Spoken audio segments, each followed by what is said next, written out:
काम किया, आए इनसे पूछते हैं कि खुदा ने इनकी जिंदगी में क्या काम किया। मसीह के बाद बरकत और जलाली नाम में आप सबको सलाम। मेरी गवाही कुछ इस तरह से है कि मैं 10 साल से बीमार थी, बहुत ज़्यादा बीमार रहती थी।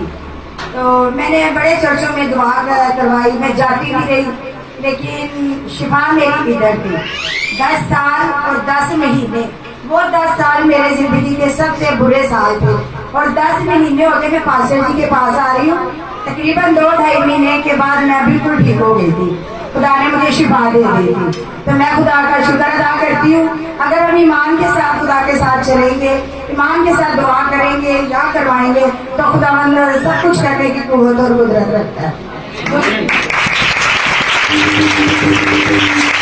और दूसरी बात मेरी ये है कि मैं अपने बड़े बेटे का रिश्ता कर रही थी। वो रिश्ते बड़े आते थे, खुदा का शुक्र है, लेकिन मेरा बेटा नहीं मानता था। मैं नहीं करवाना। मैं उसकी नाफरमानी से बड़ी परेशान थी।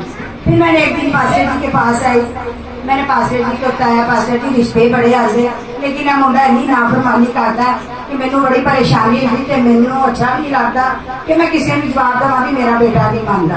पास्टर जी तुसी मेरे लिए दुआ ना करया करो, तुसी मेरे बेटे की दुआ करया करो, मेरा ईमान है क्या बदलेगा। तो पास्टर जी कहते तुसी परेशान ना होया करो, कोई गल नहीं, वो केड़ा बुढ़ा हो गया, ये 20 साल का। मैं कहनी पास्टर जी चलो कर दे करांदे 21 साल का हो जाएगा। कहते चलो ठीक है। मैं कहा तुसी मेरे लिए नहीं, उनके लिए लाजमी दुआ करया करो।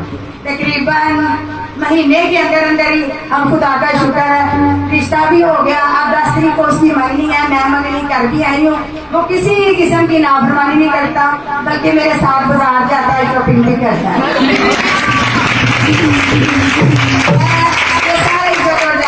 के नाम तो देती हूँ कि खुदावन सब कुछ कर सकता है अगर ईमान हो तो ये सारा इज्जत और जलाल खुदा को और मेरे पास वही तो ना उठाते हैं। मैं अक्सर कहता हूँ जब वही आपकी जिंदगी में होती है तो उसको फौरन बयान किया करें। जैसे मैंने एक मैसेज दिया था ननिया और स्पीला का, क्योंकि जब आप गवाही देने लगते तो सबसे पहले इब्लीस आपको घुमाता है। इब्लीस कहता है गवाही ना दे, वो आपकी गवाही को चेंज करने की कोशिश करता है। इसलिए जब गवाही आपकी जिंदगी में होती है फौरन उसको दिया करें। और जहाँ की गवाही होती है वहाँ पे, ये भी मैं अक्सर कहता हूँ, कई लोग यहाँ से शिफा हासिल करके गवाही कहीं और देते हैं।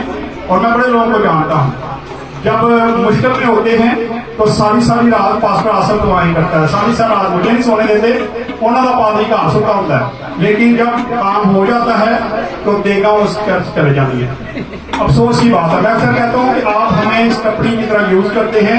स्टपनी एक एक्स्ट्रा टायर होता है और उस गाड़ी में रखा होता है। यहाँ तो आप अपनी गाड़ी के टायर इतने अच्छे रख लें कि आपको स्टपनी की जरूरत ना पड़े।